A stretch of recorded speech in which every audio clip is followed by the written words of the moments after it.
Salut à tous, je suis très heureux de vous retrouver pour un nouveau numéro de votre émission C'est quoi un ingénieur? Alors on va pas se mentir, le métier d'ingénieur est un bel Eldorado. Taux de chômage au plus bas, insertion professionnelle des jeunes diplômés rapide, missions variées et salaire avantageux, c'est le cocktail parfait pour un job de rêve. Oui mais au fait, c'est quoi un ingénieur? Quelles sont les études, le parcours et la carrière d'un ou d'une ingénieure diplômée? C'est pour répondre à ces questions et à bien d'autres encore que je reçois Isabelle Brun, Technical Advisor au sein de la Banque de développement du Conseil de l'Europe. Bonjour Isabelle. Bonjour Guillaume. Merci beaucoup d'être avec nous et d'avoir accepté cette invitation. Alors avec vous, on va tenter de savoir ce qui se cache derrière ce terme ingénieur. D'abord, je vais commencer par une question très simple. Est-ce que vous pouvez nous présenter le parcours que vous avez eu une fois votre bac en poche? Oui, alors comme tout le monde, je pense que c'est un parcours atypique, puisqu'on a chacun le nôtre. Donc après mon bac, que j'ai eu assez jeune, j'ai fait des classes préparatoires. Donc je les ai fait dans mon lycée, c'était le plus simple. J'ai eu le plaisir d'en faire 3 années au lieu de 2.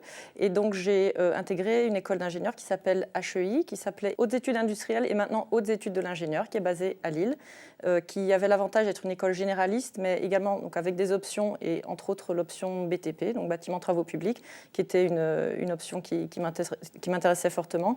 Et ça s'est avéré être vraiment un bon choix, je pense. C'était une école qui non seulement avait un bon cursus, et qui avait également des valeurs, enfin qui défendait et promouvait des valeurs humanistes, voilà, et qui m'ont permis d'intégrer pas mal de projets associatifs auxquels je n'étais pas du tout habituée avant. Donc, voilà. Et pourquoi une classe prépa alors après votre bac? Une classe prépa parce que moi j'avais des aptitudes en mathématiques, donc j'en avais d'autres, mais quelque part le fait de pouvoir analyser les choses, de les comprendre, moi je suis assez curieuse de nature, je le suis toujours, donc pour moi c'était une bonne formation pour me permettre d'appréhender tout ça. Alors 5 ans d'études à HEI en école d'ingénieur, quels souvenirs vous en gardez de ces 5 ans? Excellent, donc 3 ans en classe prépa et 3 ans à HEI, d'excellents souvenirs. Donc comme je disais tout à l'heure, en école d'ingénieur, je pense que j'ai vraiment grandi, je suis vraiment devenue adulte, j'ai fait pas mal d'associatifs, en plus des études. Bon, c'était un autre format que les classes préparatoires qui finalement étaient en classe restreinte, donc je suis passée un petit peu à la phase, on va dire, amphi.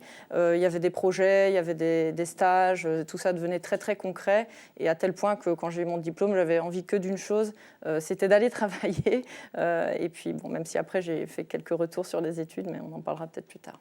Et alors justement, à quel moment vous vous êtes dit, tiens, ça y est, je suis devenu une ingénieure? Est-ce que c'était pendant votre premier stage? Est-ce que c'était une fois que vous avez eu votre diplôme? Quel a été le moment clé dans votre cursus? C'est intéressant comme question. Je pense qu'il y a plusieurs moments clés. C'est vrai que quand on fait des stages, il y a un moment quand on revient pour faire sa 4e, sa 5e année, c'est un peu frustrant. On sait qu'on a encore des choses à apprendre, mais on a fait un vrai passage. J'ai eu la chance de faire des stages très concrets. Donc on prend beaucoup de plaisir à faire ça. Et encore une fois, j'avais vraiment hâte de terminer et de travailler. Après, quand on est vraiment en charge, responsable d'un budget, d'hommes, de la sécurité de ces personnes, bon là, il y a une intégration voilà, qui se fait. Et je pense on apprend toujours. J'apprends évidemment toujours aujourd'hui.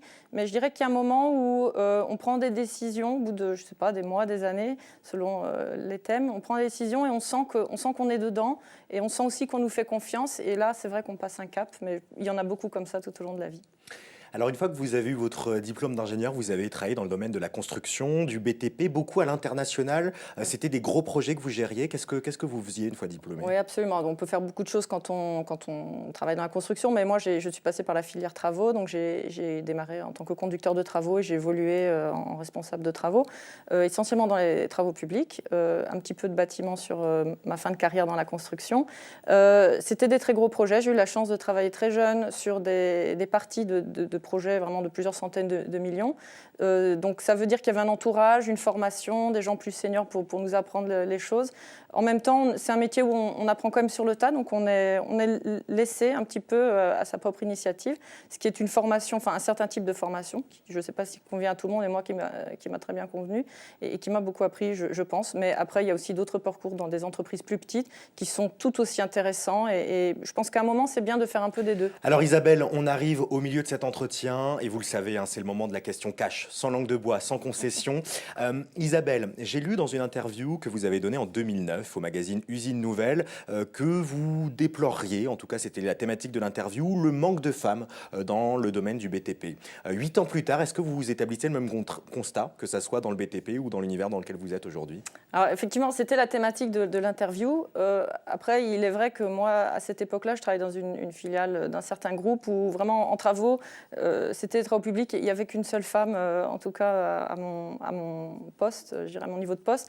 Donc c'est vrai qu'il n'y en avait pas beaucoup. Je pense qu'à la base, c'est un métier assez difficile. Je pense que le métier a beaucoup évolué. On ne construit plus du tout de la même manière maintenant. Je suis un peu sortie du secteur, donc je ne sais pas si je suis la mieux placée pour en parler. Mais je crois que d'une manière générale, enfin, on essaye de promouvoir le métier de l'ingénieur auprès des femmes. Il y a des secteurs où il y a plus de femmes que d'hommes, mais d'une manière générale, il y a plutôt un déficit en femmes. Ingénierie scientifique de France fait des programmes pour expliquer le métier d'ingénieur auprès des filles. Je pense que c'est une bonne chose, même si moi je pense juste qu'il faut avoir une envie. Donc il y a des secteurs qui sont plus attractifs, des modes de vie, c'est des modes de vie un petit peu difficiles, c'était des horaires très lourds à l'époque, mais après il y a des passages en bureau d'études qui sont peut-être plus compatibles avec des vies familiales différentes, donc voilà. Je pense que ça a beaucoup évolué quand même et il reste des choses à faire. Alors, on va revenir un petit peu sur votre parcours. Aujourd'hui, vous êtes Technical Advisor. Conseiller technique. Ouais. Conseillère technique, du coup, on peut dire, au sein de la Banque de développement du Conseil de l'Europe. C'est quoi un conseiller technique et c'est quoi la Banque de développement du Conseil de l'Europe? On se pose beaucoup de questions avec ceux qui nous regardent. C'est surtout ça la question, c'est qu'est-ce que la Banque de développement du Conseil de l'Europe? Donc, une banque de développement, de manière générale, c'est une institution financière qui prête de l'argent. Donc, dans notre cas, nos actionnaires sont des pays membres, des pays de l'Europe au sens continental, puisque le Conseil de l'Europe, je le rappelle, c'est Strasbourg, la défense des droits de l'homme, l'état de droit, ce n'est pas l'Union européenne. Donc nous prêtons des fonds à des pays pour réaliser leurs projets. Donc d'une manière générale, ce sont le financement d'infrastructures sociales, donc des hôpitaux, des écoles, du logement social et bien d'autres choses. On prête aussi de l'argent pour des petites et moyennes entreprises. Et donc en tant que conseiller technique, j'interviens à 2 étapes, soit en préparation des projets pour s'assurer qu'ils sont bien ficelés et qu'on va les approuver, qu'on souhaite les financer.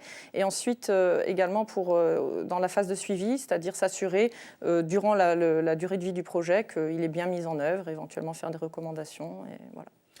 Alors Isabelle, je vous avais demandé de venir avec un objet qui représente votre quotidien. Oui. L'objet que vous avez choisi, c'est des écouteurs. Alors je me suis dit en plus ils sont un peu ergonomiques. C'est pas vous qui les avez construits, vous êtes ingénieur mais pas designer. C'est pas ma branche. Alors pourquoi des écouteurs pour représenter votre quotidien? Alors j'ai beaucoup d'objets qui représentent mon quotidien, mais celui-là en particulier, c'est un objet que j'ai toujours avec moi. Donc ce sont des écouteurs, mais il fait aussi micro. Donc en fait pour moi ça symbolisait bien le fait que je fais beaucoup de choses. Donc j'ai mon travail, j'ai des activités associatives et autres à côté. Donc je suis toujours très connectée, je fais plusieurs choses en même temps. J'aime aussi faire beaucoup de sport, j'aime me détendre, je pense qu'on en a besoin et c'est aussi le message que je souhaitais véhiculer. Je pense qu'il faut être assez équilibré dans sa vie si on veut être performant au travail en tant qu'ingénieur en particulier.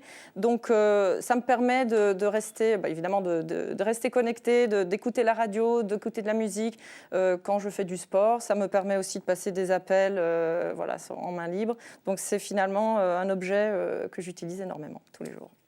Alors Isabelle, on arrive à la fin de cet entretien. Finalement, selon vous, en une phrase, vraiment en une phrase, c'est quoi une ingénieure ? C'est quoi une ingénieure? Alors, je vais répondre en 2 temps, quand même en 2 phrases. Donc, premièrement, qu'est-ce qu'un ingénieur? Donc, pour moi, c'est quelqu'un qui sait analyser, trouver des solutions, quelqu'un de pragmatique. Et ça, je pense que c'est très important dans la société d'aujourd'hui, d'une manière générale. Qu'est-ce qu'une ingénieure? Alors, j'ai envie de dire, ce qui est important, chaque personne apporte ses propres valeurs, sa propre personnalité. La diversité est une richesse. Évidemment, l'équilibre homme-femme ou le partage homme-femme est aussi une forme de diversité. Donc, une ingénieure, c'est tout simplement un ingénieur qui est une femme.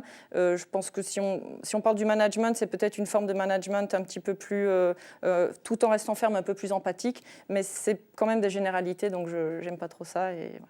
Je préfère en rester là. Non, mais c'est très bien et c'est très intéressant aussi.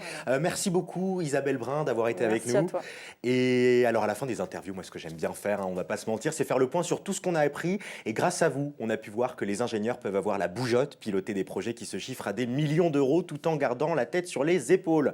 Merci à vous d'avoir suivi ce nouveau numéro de C'est quoi un ingénieur? Alors vous le savez, je le répète souvent, la profession d'ingénieur a de très nombreuses facettes.